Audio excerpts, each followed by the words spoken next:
Welcome to smart success point. Smart success point में आपका स्वागत है। आज से मैं एक नया सेशन आपके लिए शुरू कर रहा हूं जो कि है न्यू एनसीईआरटी पर आधारित, यानी न्यू एनसीईआरटी आज से हम आपके लिए चालू कर रहे हैं। न्यू एनसीईआरटी क्लास 6 से शुरू करेंगे और क्लास 10 तक लेके चलेंगे। जी हां, तो क्लास 6 से लेकर के क्लास 10th तक लेके चलेंगे न्यू एनसीईआरटी। याद रखेंगे न्यू एनसीईआरटी। तो न्यू एनसीईआरटी का हमने पूरी तरह से समरी बना लिया है और उसको अच्छी तरह से वन शॉट में आपको हर लेसन को अच्छी तरह से समझाने वाला हूं, बताने वाला हूं। तो चलिए हम लोग शुरू करते हैं आज का सबसे इंपॉर्टेंट क्लास। आज का लेसन का नाम है पृथ्वी पर स्थानों की स्थिति। पृथ्वी पर स्थानों की स्थिति, ये क्लास 6 का चैप्टर नंबर 1 न्यू एनसीईआरटी में आप जाकर देख लो, ये लेसन है।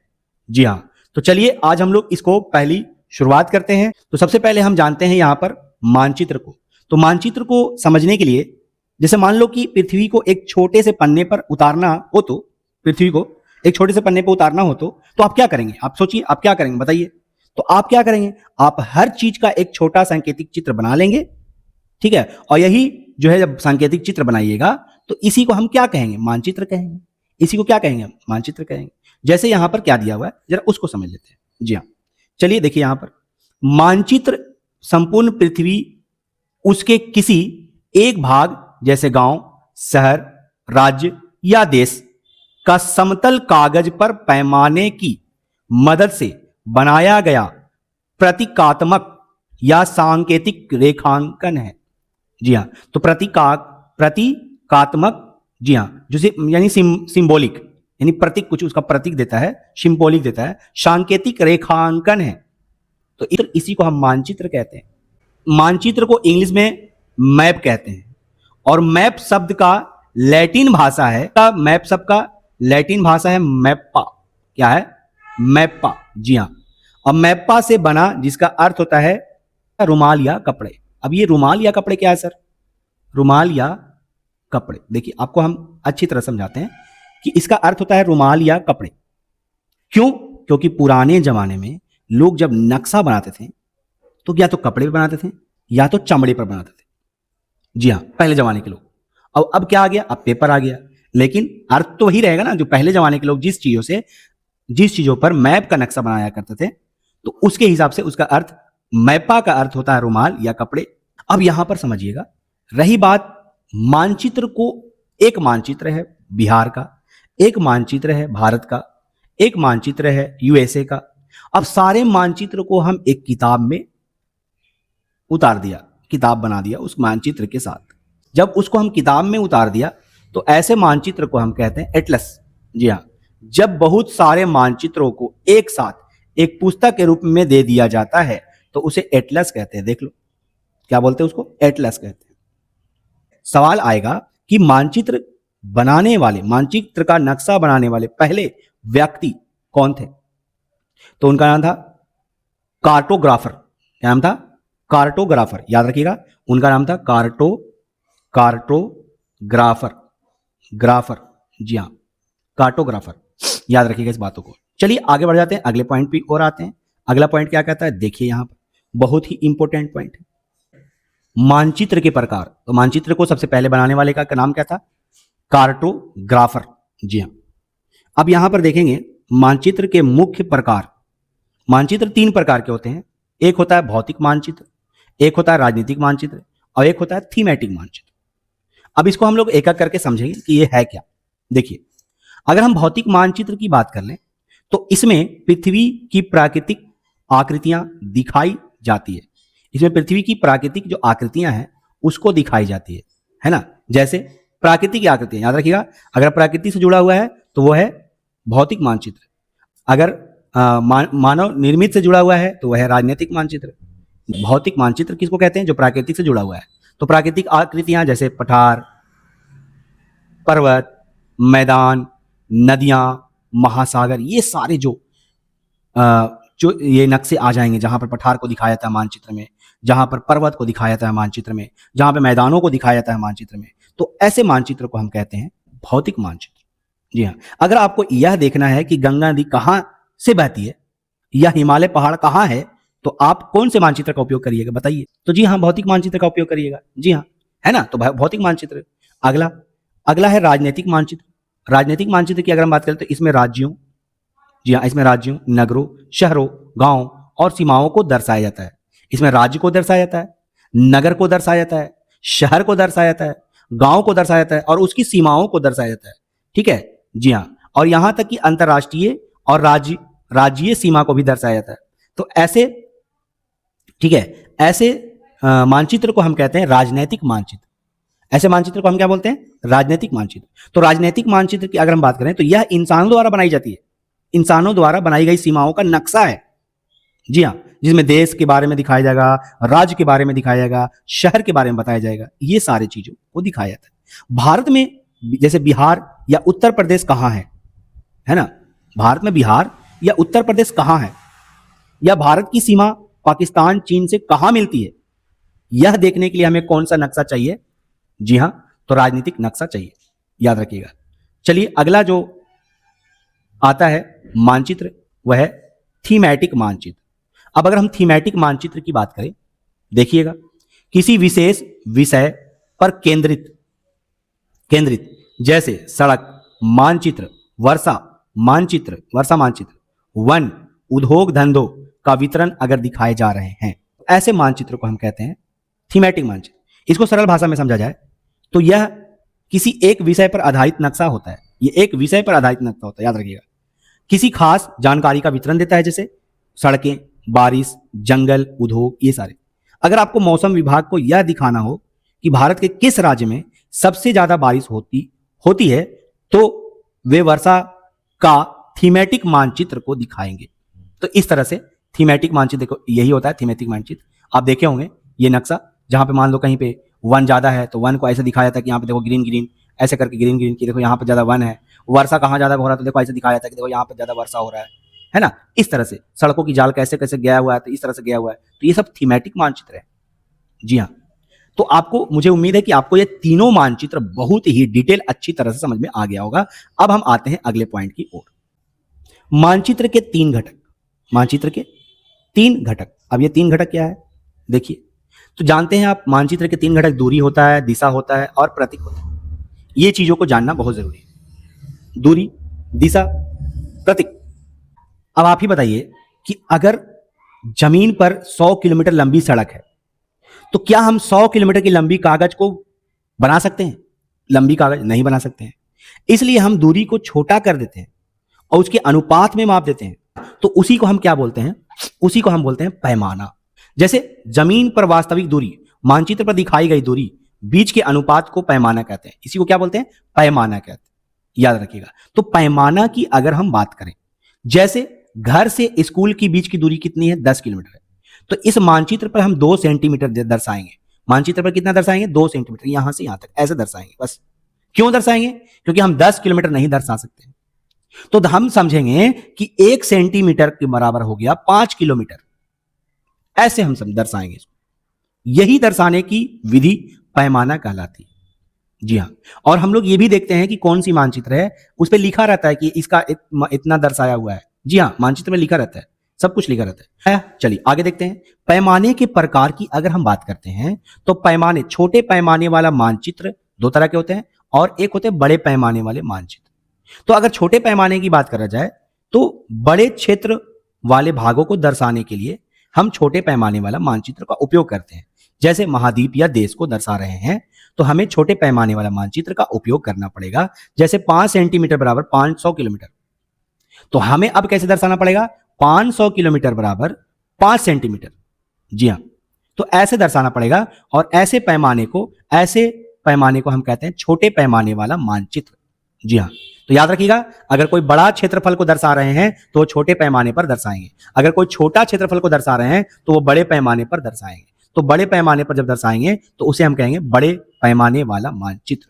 तो बड़े पैमाने वाला मानचित्र की अगर हम बात करें तो छोटे क्षेत्रफल को दर्शाना, देखिए इसमें गांव की बस्ती दिख रही है, ये सब आपको दिख रहे होंगे।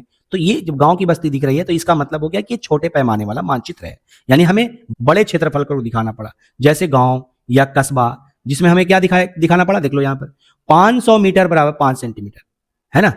इससे क्या होता है कि बड़े पैमाने वाले जो मानचित्र होते हैं वो हमें अधिक जानकारियां प्राप्त करती है। याद रहे, छोटे पैमाने की अपेक्षा बड़े पैमाने, जैसे मान लो कोई देश है और देश में कोई राज्य है और राज्य को हमने बड़े पैमाने पर बना दिया है, तो वो राज्य क्या करेगा, वो राज्य को, जैसे बिहार राज्य की बात कर लो, तो बिहार राज्य को दर्शाएगा जब बड़े पैमाने पर, तो हमें उसमें डिटेल ज्यादा मिलेंगे, जानकारियां ज्यादा मिलेगी छोटे पैमाने की अपेक्षा। जी हाँ, इस बातों को दिमाग में रख लेंगे। आगे समझते हैं। देखिए, तो दिशा किसको नहीं पता होगा, दिशा तो सबको पता है। जैसे हम आपको दिशा के बारे में जानकारी देते हैं, चलिए दिशा के बारे में जानकारी हम लोग लेते हैं। देखिएगा, जैसे हम आपको दिशा के बारे में जानकारियां दे रहे हैं। देखिए, देखा जाए तो अगर मैं दिशा की बात करूं तो यहां पर देख लीजिए, इस तरह से मैंने लगाया, इस तरह से मैंने लगाया, एक लाइन खींचा और इधर से एक लाइन खींचा। जी हाँ, तो ये जो दिशा को दर्शाएगा, ये उत्तर की दिशा को दर्शाएगा और ये दक्षिण की दिशा को दर्शाएगा, ये पश्चिम की दिशा को दर्शाएगा और ये पूरब की दिशा को दर्शाएगा। जी हाँ, अब अगर इसके बीच में हम लाइन खींच दें, ऐसे दो लाइन ऐसे इस तरह से, तो ये उत्तर है, ये उत्तर है और ये पूरब है, तो ये उत्तर पूरब को दर्शाएगा। जी हाँ, और ये दक्षिण है और ये पूरब है, तो ये दक्षिण पूरब को दर्शाएगा। ये पश्चिम है और ये दक्षिण है, तो ये पश्चिम और दक्षिण को दर्शाएगा। जी हाँ, ये पश्चिम है और ये उत्तर है, तो ये उत्तर और पश्चिम को दर्शाएगा। इस तरह से दर्शाते हैं। जैसे आप यहाँ पर इमेज में देख भी सकते हो, यहाँ पर मैंने जो बनाया है उसको भी देख लो आप, यहाँ पर इसके तहत देखिएगा, जैसे ये उत्तर को दर्शा रहा है, देखिए यहाँ पर उत्तर को दर्शा रहा है। साउथ की बात कर लें तो साउथ कहाँ है, नीचे दर्शा रहा है, साउथ को दर्शा रहा है। ठीक है, ईस्ट की बात करें तो देखो ये ईस्ट की तरफ दर्शा रहा है। पश्चिम की बात करें तो ये पश्चिम की ओर दर्शा रहा है। अगर हम इसके बीच की ओर बात करें तो ये आपका उत्तर हो गया और ये पूरब हो गया, तो उत्तर पूरब को दर्शा रहा है, यानी नॉर्थ ईस्ट है ना। और ये उत्तर हो गया, ये पश्चिम हो गया, नॉर्थ वेस्ट को दर्शा रहा है। और ये देखो दक्षिण हो गया और ये पश्चिम हो गया, दक्षिण पश्चिम को दर्शा रहा है, यानी साउथ वेस्ट को दर्शा रहा है। ये आपका साउथ हो गया, यानी दक्षिण हो गया, और ये आपका पूरब हो गया, दक्षिण पूरब को दर्शा रहा है, यानी साउथ ईस्ट को दर्शा रहा है। तो इस तरह से जो है दर्शाने, इसी को हम कहते हैं दिशा। और इसी से हमें पता चलता है कि कौन जो राज्य है वो एग्जैक्ट किस दिशा में है। जी हाँ, तो इससे हमें मालूम पड़ता है ये चीजें के बारे में। तो चलिए, हमने दिशा को भी समझ लिया अच्छी तरह से। ठीक है, याद रखिएगा, इसे हम कहते हैं प्रधान दिशा, यानी प्रधान दिग बिंदु, और इसे कहते हैं मध्यवर्ती दिशा। याद रखिएगा, ये जो आपको दिख रहा है मध्यवर्ती दिशा, यानी मध्यवर्ती यानी बीच में दिशा, बीच की दिशा। ठीक है, चलिए अब आते हैं दिक्सूचक। ये दिक्सूचक क्या है, तो ये भी बहुत आसान है। अगर हम दिक्सूचक की बात कर लें तो देखिएगा, दिक्सूचक दिशा का पता लगाने वाला उपकरण जिसकी चुंबकीय सुई हमेशा उत्तर दक्षिण दिशा में ठहरती है, दिशा में ही ठहरती है, उसे दिक्सूचक कहते हैं। इसका क्या है कि आप इसको किधर भी घुमा के रखोगे, किधर भी रख दो, ये हमेशा सुई ऐसे ही रहेगा, सीधा उत्तर और दक्षिण की ओर दर्शाएगा। इसकी सुई जो है उत्तर और दक्षिण की ओर दर्शाता है। जी हाँ, हो सकता है कि आपको थोड़ा सा महसूस होता हुआ ऐसा, इसलिए मैं पहले बता रहा हूँ, मेरी तबीयत थोड़ी सही नहीं चल रही है अभी, मैं इसलिए वीडियो को थोड़ा 2-3 दिन बाद डाला हूँ। और रही बात कि अगर आपको सेशन अच्छा लग रहा है तो आप हमारे सेशन को जरूर सब्सक्राइब करेंगे। ठीक है, चलिए आगे बढ़ जाते हैं। अब यहाँ पर देखो, तो दिशा सूचक यंत्र क्या करता था, पहले के लोग क्या करते थे, दिशा सूचक यंत्र का उपयोग करते थे। जैसे कोई समुद्र में अपना नाव चला रहा है, नाव लेकर जा रहा है, तो दिशा सूचक से उनको पता चल जाता था कि पश्चिम किधर है, पूरब किधर है, उत्तर किधर है, दक्षिण किधर है, दिशा सूचक से, है ना। तो ये हमें ये इंडिकेट करता है। चलिए आगे बढ़ जाते हैं। प्रतीक चिन्ह। अब प्रतीक चिन्ह क्या है भाई, तो इसको समझते हैं प्रतीक चिन्ह के बारे में, है ना, बहुत आसान भाषा में समझेंगे। प्रतीक चिन्ह के बारे में, वास्तविक आकृतियों को दर्शाने के लिए अक्षरों, छायाओं, रंगों, चित्रों तथा रेखाओं का प्रयोग होता है। इसे को हम क्या कहते हैं, प्रतीक चिन्ह कहते हैं। याद रखिएगा, इसको क्या बोलते हैं, प्रतीक चिन्ह कहते हैं। जी हाँ, जैसे नक्शे पर असली आकार में मंदिर, रेलवे स्टेशन या अस्पताल नहीं बनाए जा सकते हैं, इसलिए हम उसको रंगों के रूप में बना देते हैं, रेखाओं के रूप में बना देते हैं, या चित्र चुन करके बना देते हैं। कोई चित्र, कोई छोटा मोटा सिंबल है ना, सिंबल, प्रतीक। याद रखिएगा, आगे बढ़ जाते हैं। यहां पर देखिएगा, रूढ़ प्रतीक क्या है, तो इन प्रतीकों के प्रयोग के संबंध में एक अंतरराष्ट्रीय सहमति है ना, अंतरराष्ट्रीय सहमति है, ताकि सभी देशों के लोग इन्हें आसानी से समझ सके। याद रखिएगा, ये क्या है, अंतरराष्ट्रीय सहमति है। जी हाँ, ताकि जैसे मान लिया हमारे इंडिया का चित्र है और इंडिया में कुछ चीजों को दर्शाया जा रहा है कोई रंगों से, तो वो दूसरे देश में भी वही रंगों से दर्शाया जाएगा, ताकि लोगों को कंफ्यूजन ना हो। जैसे लोग पढ़े हैं उसी के हिसाब से रहे, ये नहीं कि ना इस देश में ऐसे चलता है, ऐसा नहीं। जो चित्र है वो बराबर रहे सभी जगह पे दर्शाने वाला। जी हाँ, तो इसी चीज को जब दर्शाता है तो हम कहते हैं रूढ़ प्रतीक। चलिए आगे बढ़ जाते हैं, आगे की ओर आते हैं। अब यहां पर देखिए अगला पॉइंट, अब जैसे हमने आपको बताया उसी के हिसाब से यहां पे बता रहा है। देखिएगा इसको क्या कहेंगे, मानचित्र में रंगों का महत्व। अगर नीला रंग दिखाया गया है, देख लो यहां पे हमने बताया था अभी आपको, नीला रंग दिखाया गया है तो इसका मतलब होता है जलाशय, जल निकाय, नदी, कुआं, तालाब, ये सब इसका मतलब होगा। नीला अगर रंग का दिखा रहा है तो। अगर भूरा रंग दिख रहा है तो इसका मतलब आप समझ लो पर्वत या पहाड़। कहां देखना है, मैप पर देखना है। अगर हरा रंग की बात कर रहा है तो इसका मतलब हो गया मैदान। जी हाँ, अब इधर भी देख लो आप प्रतीकों के उदाहरण। रेलवे लाइन की बात करें तो रेलवे लाइन इस तरह से अगर आपको दिखा रहा है, इस तरह से आपको अगर दिख रहा है तो इसका मतलब हो गया कि रेलवे लाइन की ये बड़ी लाइन है, और इस तरह से दिखा रहा है तो ये रेलवे लाइन की छोटी लाइन। ठीक है, अगर सड़क की बात कर लें तो सड़क को देखो, पक्की सड़क को ऐसे दिखाया जाता है इस तरह से, और कच्ची सड़क को ऐसे दिखाया जाता है टूटा फूटा ऐसे इस तरह से।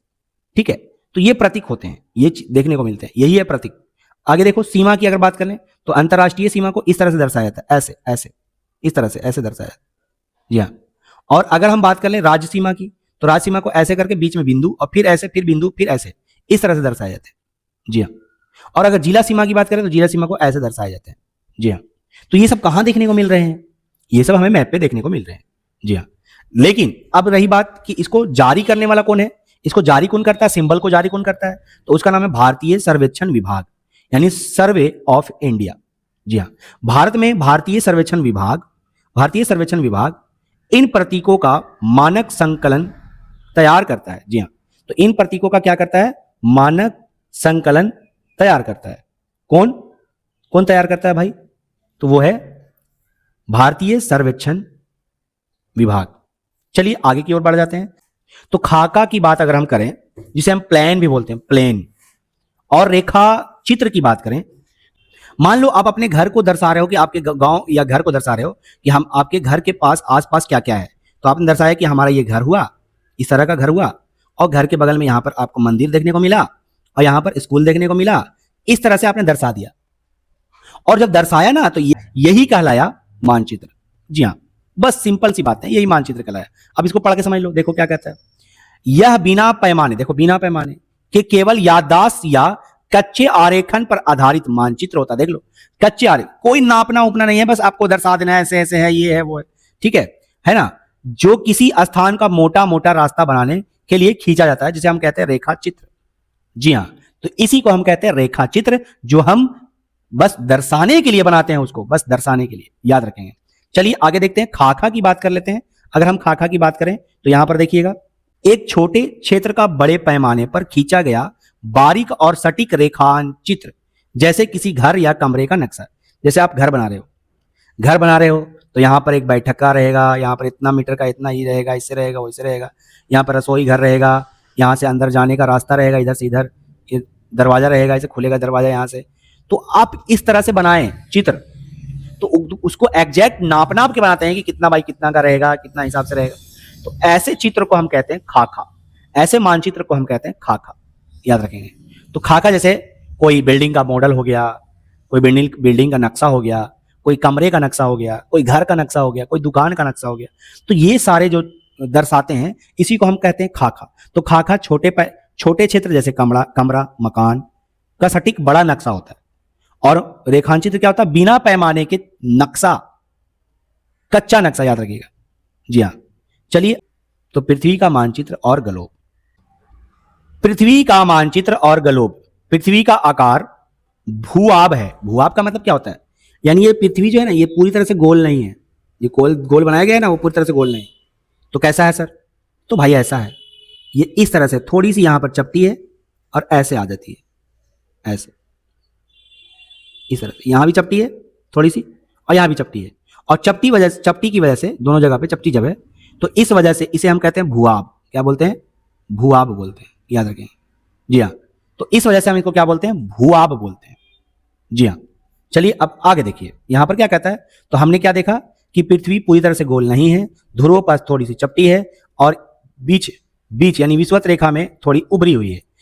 जब ये ऊपर नीचे चपटी है यहां और यहां, इस वजह से ये क्या कहलाती है, भूआब। क्या कहलाती है, भूआब कहलाती है, याद रखिएगा। चलिए अब यहां पर देखें, यहां क्या कर रहा है, कुछ समझाने की बात कर रहा है, चलो समझ लेते हैं। जिस प्रकार संतरे के छिलके को बिना फोड़े फाड़े समतल सतह पर नहीं बिछाया जा सकता, उसी प्रकार गोलाकार पृथ्वी को कागज के समतल पन्ने पर बिना विकृति के बिल्कुल सही नहीं छापा जा सकता। ये बात तो सही है। जैसे कह रहा है कि जिस तरह से हम संतरे के छिलके को अलग नहीं कर सकते, उसी तरह से पृथ्वी के जो उसको पन्ने पर उतारना हमें मुश्किल लगता है। जी हाँ, लेकिन थोड़ी ये विकृति होती है, थोड़ी हमको लगता है कि घुमा हुआ है, ऐसा लगता है। जी हाँ, चलिए आगे की ओर आते हैं। अब यहां देखिए, यहां पर क्या कहता है अगला पॉइंट। ग्लोब, ग्लोब जो है यह पृथ्वी का एक छोटा वास्तविक और त्रिआयामी यानी बोलते 3D मॉडल है। यह पृथ्वी के रूप में समझने का सबसे सटीक साधन है। तो सबसे सटीक क्या है भाई, तो साधन है। हमें इसमें क्या देखने को मिलता है, तो पूरा पृथ्वी सही आकार दिखाता है, दूरी और दिशा की स्थिति को सही सही दर्शाता है। अध्ययन और शिक्षण के लिए हमें बहुत उपयोगी हो जाता है ये, ठीक है। सभी महाद्वीप और सभी देश और सभी महासागरों को दिखाता है, ठीक है। तो ये सारे चीजों को जब दिखाता है तो हम कहते हैं ग्लोब। अगर हम निर्देशांक प्रणाली की बात करें तो है क्या आखिर में निर्देशांक प्रणाली, तो देखिए आपको जैसा कि पता है कि पृथ्वी पर यानी कि दो काल्पनिक रेखा खींचे गए हैं, एक है अक्षांश और एक है देशांतर, जो कि आगे में हम लोग पढ़ेंगे। तो देशांतर और अक्षांश की अगर हम बात करें तो देशांतर जो है वो इस तरह से रेखा जाती है, ऐसे ऐसे, और अक्षांश जो जाती है वो ऐसे जाती है। तो इसी तरह की जो दर्शाए गए रेखा होते हैं, जो रेखाओं का जो जाल होता है, इसे हम ये निर्देशांक प्रणाली कहते हैं। चलिए देखते हैं निर्देशांक प्रणाली आखिर है क्या। देखिए, किसी स्थान की सटीक स्थिति जानने के लिए, ठीक है, अक्षांश और देशांतर रेखाओं के जाल का प्रयोग किया जाता है, जिसे निर्देशांक कहते हैं। तो यही जो जाल आप देख रहे हो, यहां पर आप देख सकते हो ऐसे से जो जाल दिख रहा है इस तरह से, यही है निर्देशांक प्रणाली। जी हाँ, यही है निर्देशांक प्रणाली। चलिए अब हम लोग आगे यहां पर देखते हैं। सबसे पहले अक्षांश की अगर हम बात कर लें तो अक्षांश क्या है सर, कह सकते हैं कि जो रेखा, जी हाँ, जो रेखा इस तरह से लेटी हुई रेखा होता है पृथ्वी की तरफ, जो रेखा लेटी हुई होता है और वृत्तीय आकार में होता है, यानी पूरी तरह से गोल होता है, यानी इधर से लेके उधर तक चला गया है ना, तो पूरी तरह से गोल होता है और क्षैतिज होता है, क्षैतिज स्थिति में। तो पृथ्वी के क्षैतिज समानांतर रेखा जो होते हैं उसे हम अक्षांश कहते हैं। ये एक दूसरे के क्या होते हैं, समांतर होते हैं, याद रखिएगा। यानी अगर कोई रेखा ऐसे निकला है तो ये भी समांतर होगा, ये समांतर जाएगा, ये आपस में दोनों रेखाएं क्या जाएगी, समांतर जाएंगे। और दो अक्षांश रेखाओं के बीच जो है उसकी दूरी होता है 111 किलोमीटर, याद रखेंगे 111 किलोमीटर इसकी दूरी होती है।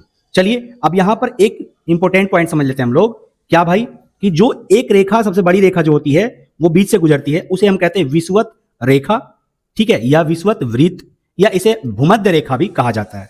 तो जीरो अक्षांश पर स्थित काल्पनिक रेखा जो पृथ्वी को दो भागों में बांटती है उसे हम विषुवत वृत्त या विषुवत रेखा कहते हैं। तो दो भागों में बांटती है, एक उत्तर की तरफ और एक दक्षिण की तरफ, इस तरह से बांटती है। जी हाँ, तो जो उत्तर की तरफ होता है उसे हम कहते हैं उत्तरी गोलार्ध, क्या कहते हैं, उत्तरी गोलार्ध कहते हैं। और जो दक्षिण की तरफ बांटता है उसे हम कहते हैं दक्षिणी गोलार्ध। जी हाँ, तो विषुवत रेखा के उत्तर की ओर अगर आ जाए, उत्तर की ओर आ जाए तो उसे उत्तरी गोलार्ध कहेंगे, जो 0 डिग्री से लेकर के 90 डिग्री तक, 90 डिग्री उत्तर तक स्थित होता है।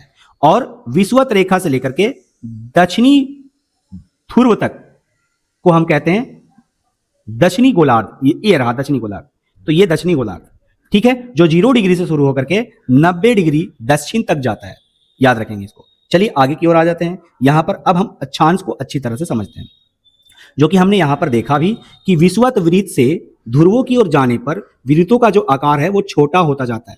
जी हाँ, अब देखिए होता क्या है ना, कि जो वृत्त की आकार है, जो आप पृथ्वी पर आकार देख रहे हो वृत्त का, इस तरह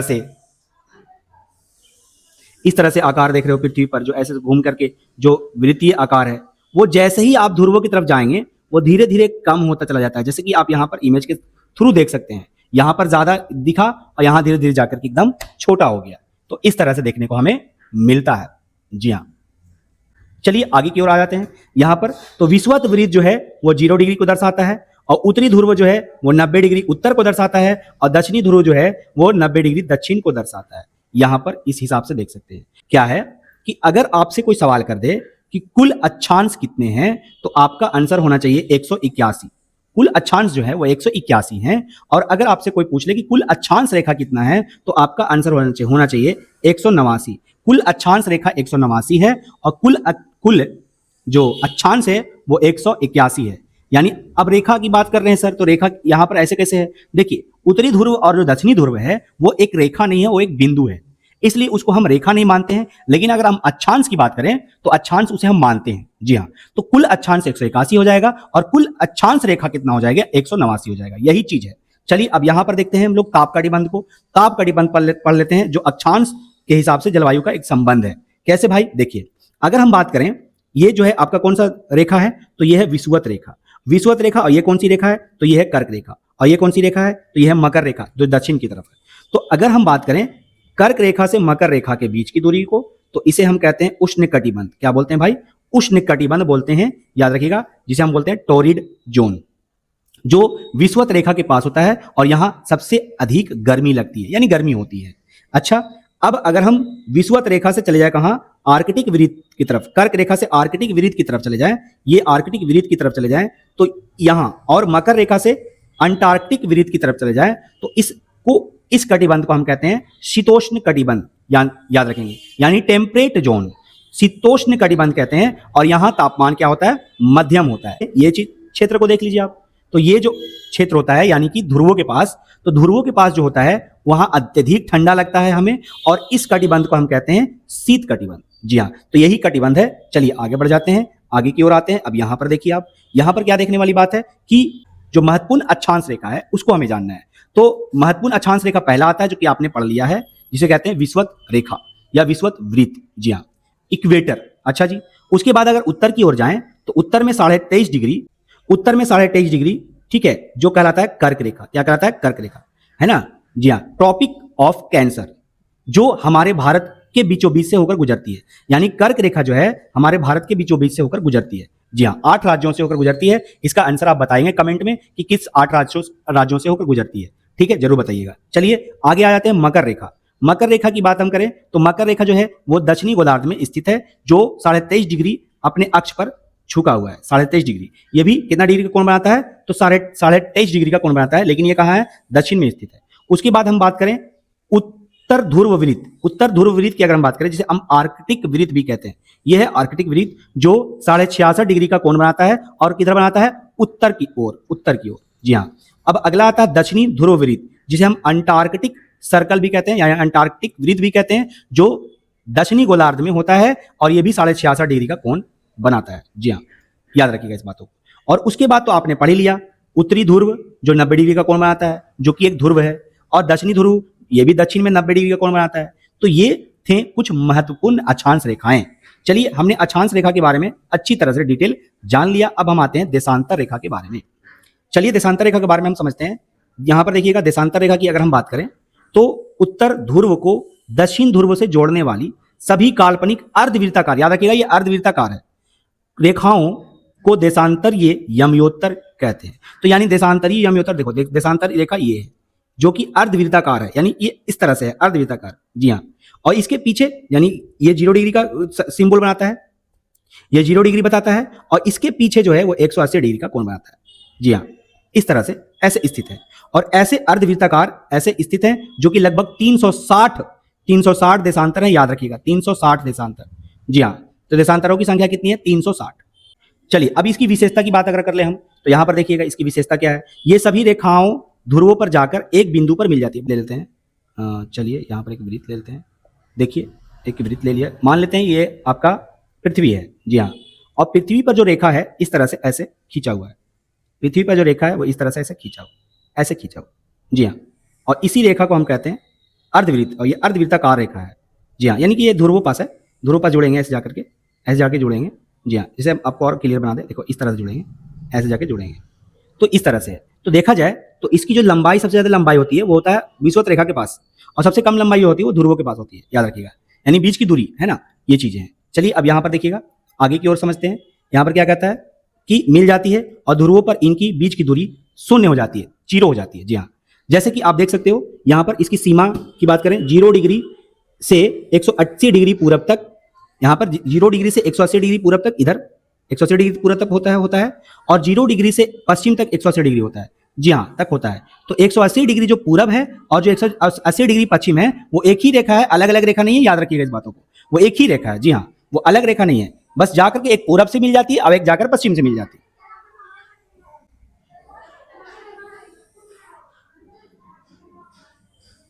चलिए अब प्रमुख यामियोत्तर की हम बात कर लेते हैं। प्रमुख यामियोत्तर आपको जैसा कि पता होगा, प्रमुख यामियोत्तर बोले तो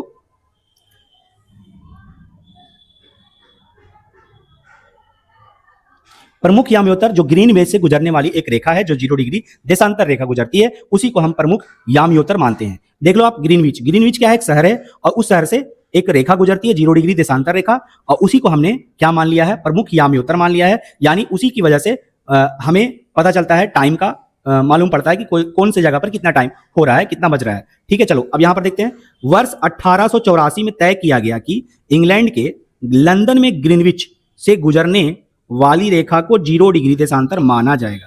तो लंदन से जो रेखा गुजरती है उसको 0 डिग्री माना जाएगा, 1884 में तय किया गया। अब यहां पर देखिए, अब इंपॉर्टेंट पॉइंट एक और है। पहले प्राचीन भारतीय खगोल शास्त्र में भारत की मध्य रेखा भी मानी गई थी, यानी ग्रीनविच।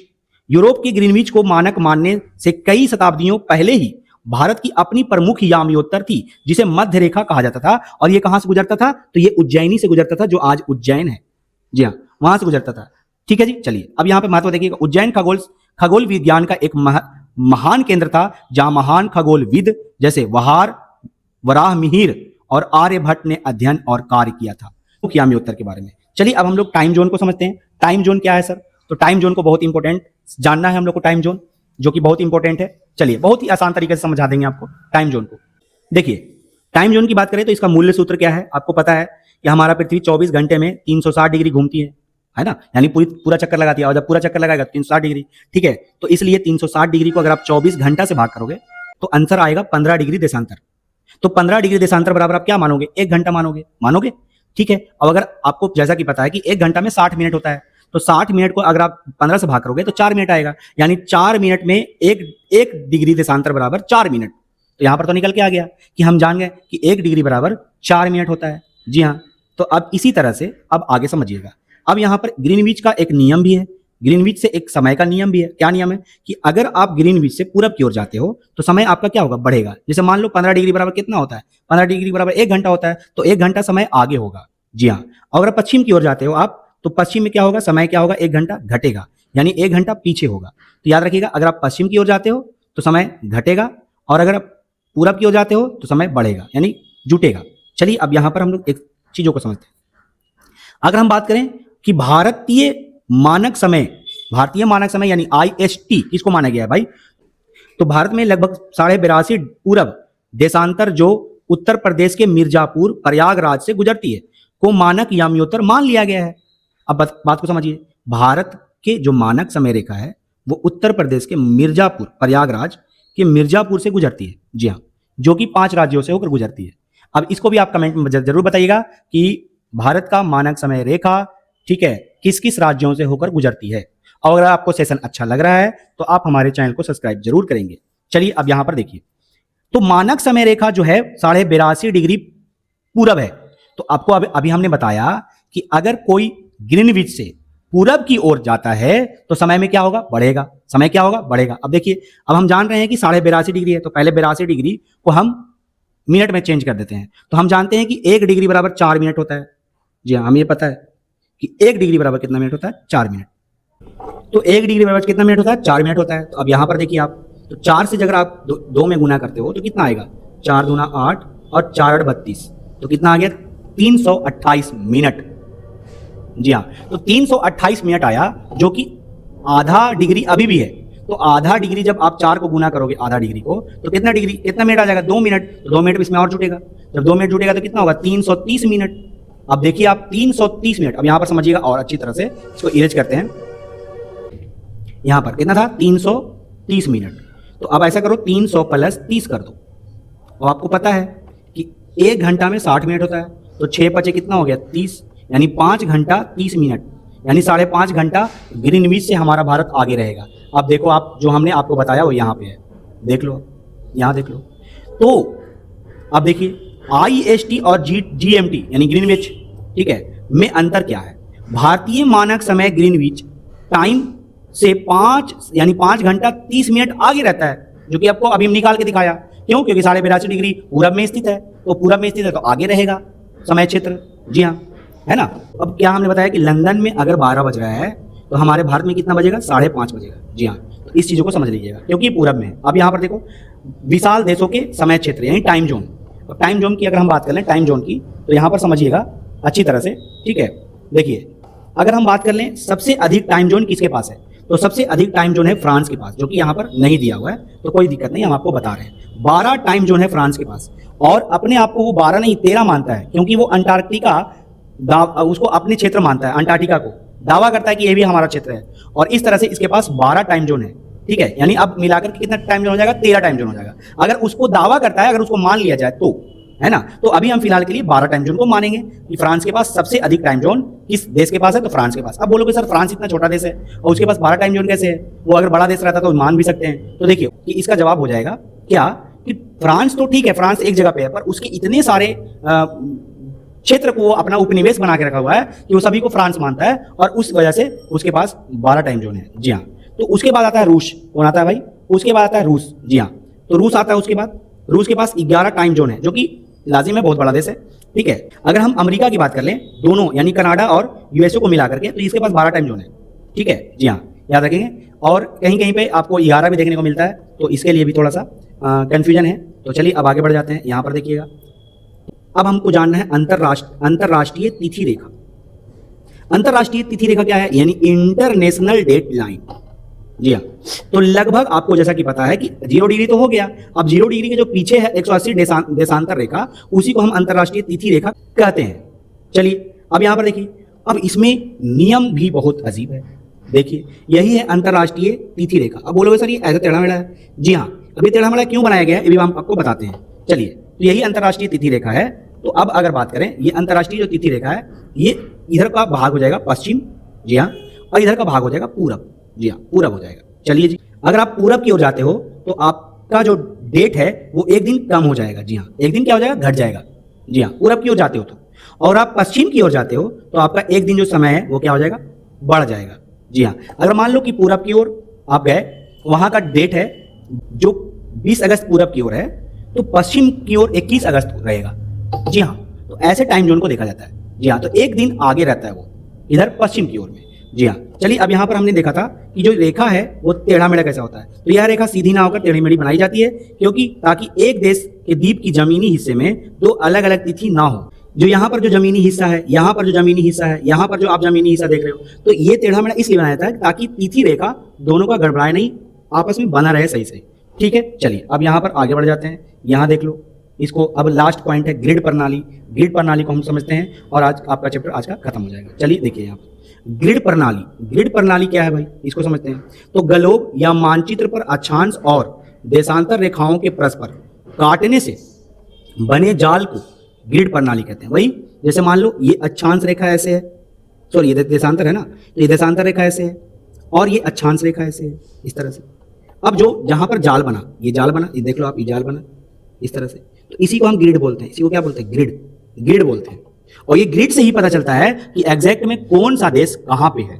जी हाँ, यही ग्रिड प्रणाली से पड़ता है। कि अगर हम भारत की बात कर लें तो भारत के बारे में बताता है कि भारत की जो स्थिति है वो उत्तरी अक्षांश में है, और उत्तरी अक्षांश में कहां पे है ये भी बताता है। तो उत्तरी अक्षांश में बताता है कि 8 डिग्री 4 मिनट से लेकर के उत्तर, 8 डिग्री 4 मिनट उत्तर से लेकर के 37 डिग्री 6 मिनट।